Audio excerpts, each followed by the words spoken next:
of Toronto Tech Week going for everyone? We need to get the energy. It's going to be a busy week for all of us, am I right? Okay, so today we are talking about a topic which I think is very crucial. Looking at the diversity in this room, I think this is the best crowd I could have discussed about it. So before I dive into it, let me just get the vibe of who is here. So I'm going to ask a few questions to all of you. How many of you are founders here? Raise your hand. Whoa, that's over 40-50%. Great. How many of you are planning to raise money? Good. Planning stage is good. But tell me, who are actually in the trenches right now raising money? Wow, you are my superheroes, guys. Kudos. Okay, let's dig down. How many of you consider yourself as Black founders? Good. Hispanic? South Asian? Okay. And immigrants? Look at the numbers. I don't think so there could be a better place to discuss this, what we're going to discuss today. Okay, let's start here. I'm talking about funding gap. Oops, actually I'm wrong. It is not a gap. When I look at these data points on the screen, it's actually a deep, wide canyon. It is so deep and so wide that some of the brilliant founders are still falling through it. There is a maths behind when I say it's not a gap, but it's a canyon. Let's look at that data on the screen behind you. This statistics we have heard all the time. It's a buzzword on International Women's Day. Only less than 3% of the VC funding in North America goes to women-led startups, okay? Don't hold your breath. Hispanic, Black, and South Asians are even not doing that well. If you look at the data, it's all of them combined together get less than 3% of funding in North America. When I was doing some research, in fact, Black founders get less than 1% of funding in the US. Canada is doing a little bit better. We have around 2.4% of Black founders getting the funds. But trust me, it is not just a VC issue. It's a systemic issue. When we look at the small to mid-sized enterprises, only 1% of SMEs are owned by indigenous founders.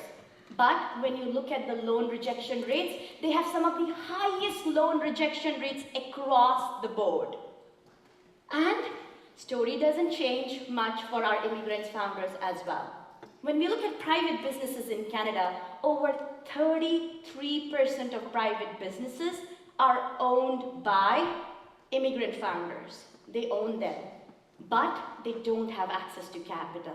Reason is simple. They landed in Canada with a passport, but that passport does not come with credit history. So they are building with brilliance and perseverance, but with no capital. This is not unfair. This is a problem. This is bad economics, and that's why it's not a gap, it's a canyon. So we all will agree after looking at these numbers that this needs to be fixed. Before we jump on to what needs to be fixed, let's look at what is wrong. Surely there are some things which are wrong. Let's talk about legacy networks. What do I mean by legacy networks? In Canada, in North America, when we are raising capital right now, what matters more is who you know than what you're building. Most of the deal flow or capital flow happens on golf. They happen in boardrooms with glass doors, private clubs, and if you're not the part of that closed loop, if you're not the part of that inner circle, you're not going to be the part of the conversation. You're not even there in the room.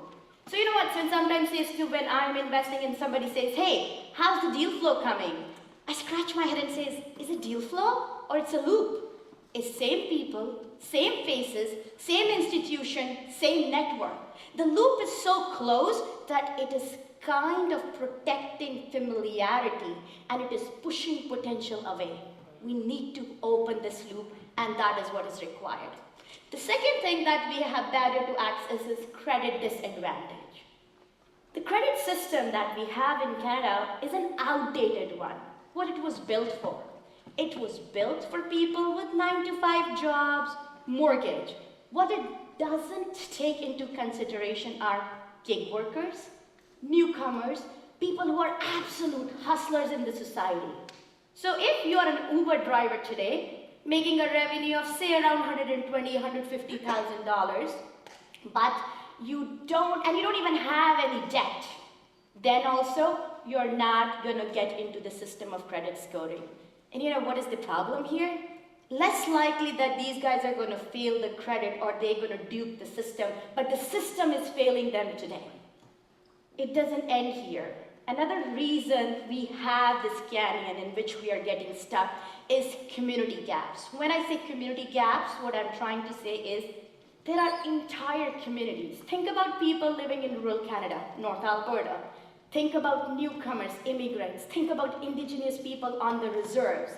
These are these entire communities who are being told, run businesses, build startups. But what they don't have in the support system like mentorship, access to network, local funders, angel investors in their places where they live. And you know what? I feel asking these people to now go and run their businesses is like me asking all of you, hey, I don't care you have access to internet or Wi-Fi, I need you to be on the Zoom call. It's not gonna work. Another very disturbing factor that we have seen, and we researched through it, was pattern match bias. Now what is it?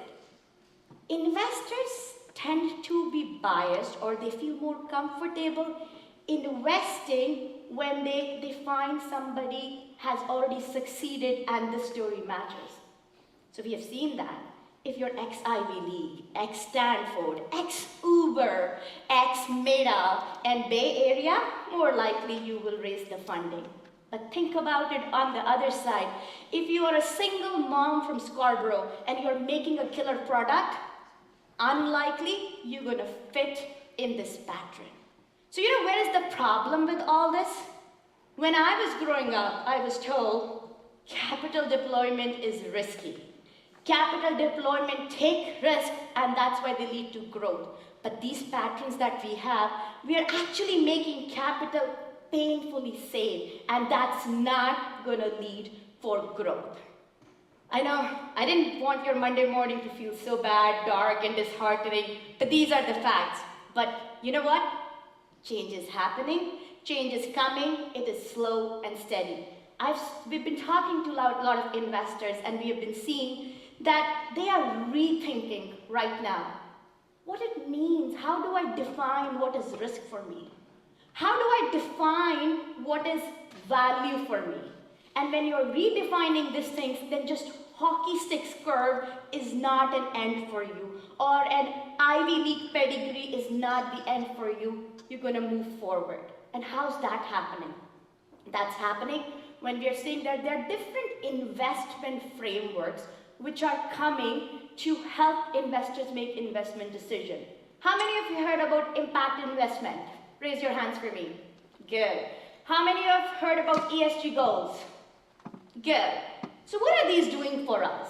What these are doing for us is they're pushing the boundary of the capital.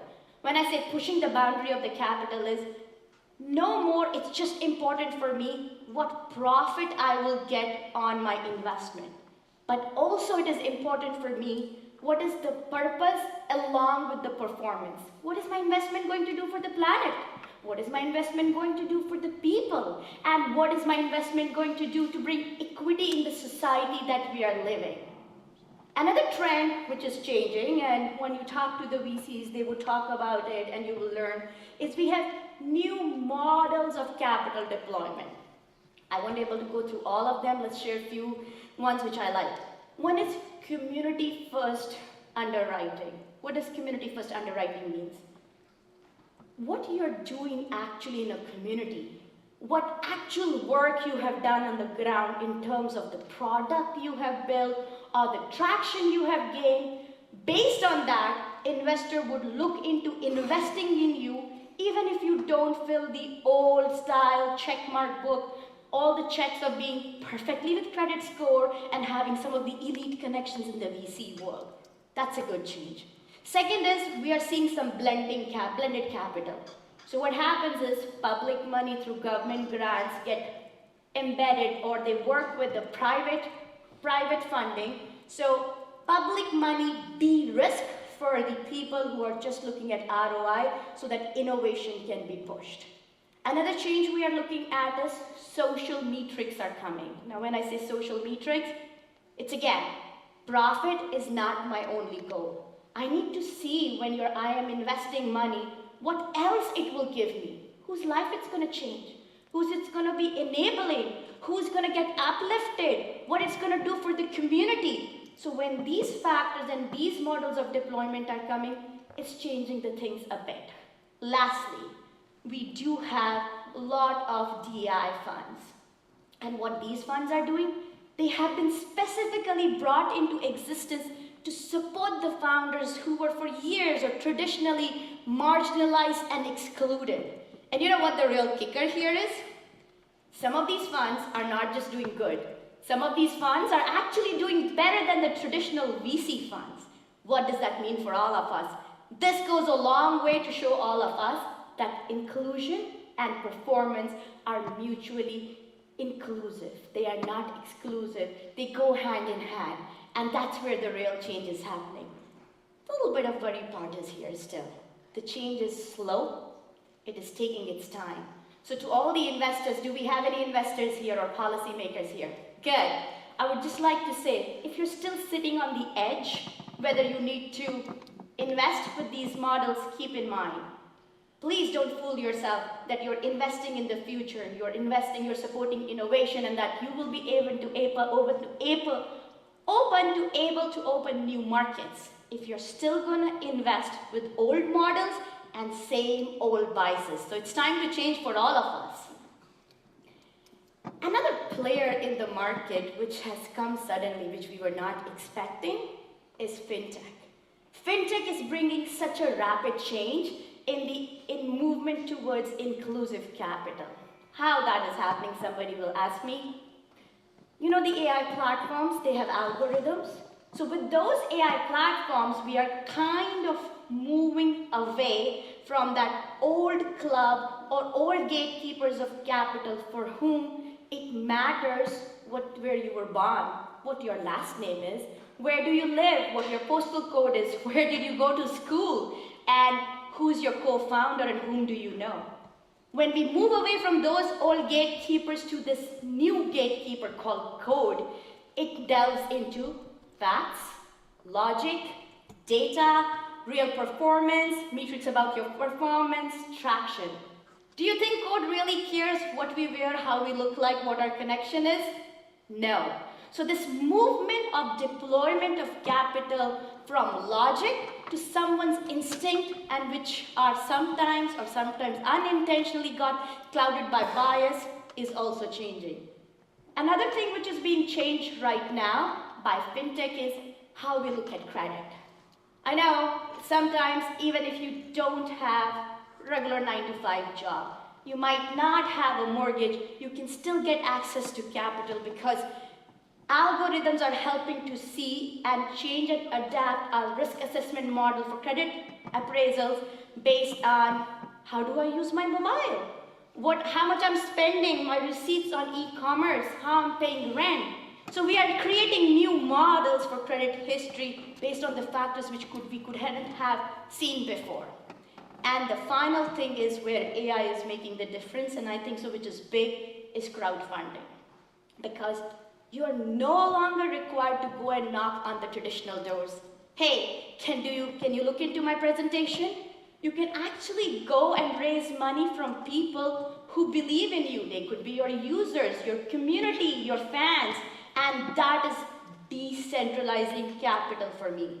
And this is a pivoting movement because this is not just innovation, this is actually power shift. And that's going to change the things. So we talked about VC models changing. We did talk about changes with fintech. We did talk about how founders are changing themselves. But you know what? This is not going to scale. This is not going to stick till we have policies supporting these endeavors. The reason being that is, we might change the mindset of some of the VCs, but not every founder would get an access to them on Bay Street. Many of us, people of color, we might not find a bank manager who can understand what we are building and what our story is. So, the need of the hour is that the policy has to step up. When we have a system of capital deployment which is built on completely blinded to the need of inclusion, then policy needs to step in to rewrite that blueprint. So my message to the policymakers is, you cannot sit on the sidelines anymore. You need to be proactive. You need to help us build those policies which will make it an equal playing field for everyone. Not a bad news. We're seeing some changes in Canada and US for the same. For example, in Canada, BDCs bring them inclusive entrepreneurship model, indigenous growth funds are coming. Our government has worked with indigenous leaders for a $150 million fund. We all know about government loans and grants, and US has CDFIs. But one thing, when you all meet the policymakers, make it clear for them. Having policy which make inclusive capital possible is not a bonus. It's a baseline. Because when we live in a system which is not fair to everyone, fixing it is a responsibility and good governance. It's not charity. I couldn't, in this talk, leave behind people like me, Miriam, who run incubators and accelerators, because you know what? We can talk about VCs and angel investors every day, but me and her, we know that. The most underserved founders are not going to start with the VC funds. We are the people, incubators, accelerators, the unsung heroes of this movement towards inclusive capital, which don't get all the spotlight, but we are doing a lot of work. How? First, we are de-risking it for the founders to build. We give them an environment where they can build the idea without being judged. Then we prepare them how they will go in front of the investors and pitch. But we are doing more. We are doing more because we are shifting as to who will be seen, who will be supported, and who will get a seat on the table. And as Miriam can talk to you about it, we at TI run an acceleration program called TiEQuest. We have our summit on 26th. Our focus is product market fit for the Canadian early stage founders. We run a program called Scale Up for the newcomer founders. We run a program for women entrepreneurs called TI Women. And we also run a program for young university students at TI U. All these programs, when we get the feedback from the founders, we have learned one thing from them, and that is going through these programs, they were able to unlock the doors of some of the VCs and investors which they thought they could not do on their own. So what we are doing as accelerators and incubators, we are opening the doors which were otherwise would have been locked. So we have all the players in the market who are doing all the work. So what does the future of inclusive capital look like? Spoiler alert, it's going to change. It's going to be slow and steady, but it's going to change. The changes which I think we're going to see sooner than later are embedded finance. When I say embedded finance, the deployment of the capital will be more embedded in code, based back by logic, data, your traction, your performance, than on the whimsical wishes of a guy who just had a gut feeling that they don't like your name or where you come from. That's the logic that will come. Second is, transparency is not going to be just a thing to talk about. It will become a rule. When I say transparency, when an investor is deploying their capital, they're going to see, I'm not just looking for my profit. I am looking, then when I put my money, where is performance with purpose? What are you doing? Whom are you helping? Whom are you uplifting? Whom are you enabling? And next is inclusive models that we talked about. I wish there'll be a day when these inclusive models will not just be a special case for some of the VCs. They are built in. They become the norm. We follow them because that's how we do business. And these inclusive model-based funds will definitely outperform the traditional funds. You know why? Inclusion transforms. Somebody told me very rightly, capital without inclusion is extraction. Capital with inclusion is building, and that's what transforms. So this is my last slide. a lot is going to change. But do you really think we can do it without being proactive about it? Nah. So I'm going to give a call of action to all of you sitting here, and you promise me you will go out to talk to 5 people. If you know an investors, please tell them that they need to rethink. They need to redefine what it means risk for them. Not knowing the neighborhood where the founder is coming from or the country they were born, or thinking them actually investing in innovation with still the old biases, which is more risky. If any one of you know policymakers, people in government, tell them we cannot sit on the sidelines and wait for the ecosystem to shift and fix itself. That's not going to happen. We need the policymaker to step in and bring in the tools to accelerate this change where inclusive models become an integral part of funding cycle. And most importantly, I want all the founders to raise their hands for me once more. You have the biggest task, and it is stop chasing for capital. I know running your business is a very important thing. We all need to do that. But stop chasing for capital. Choose capital which aligns with your objective, which aligns with your values. Because I know you need to build businesses, and that's very important, but don't forget, you are the one are raising the capital who are rewriting the history and laying down for generations to come. That people like us who were sidelined and underestimated, we have risen and created big businesses in Canada, and we can do it. Thank you.